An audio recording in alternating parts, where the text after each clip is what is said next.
Fish curry. Quick recipe for deliciousness. Ingredients.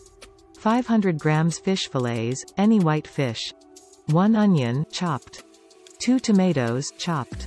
2 cloves garlic, minced. 1 inch ginger, grated. 1 green chili, chopped. 2 tablespoons curry powder. 1 teaspoon turmeric powder. 1 teaspoon cumin powder. 1 cup coconut milk. Salt to taste. Fresh coriander, for garnish.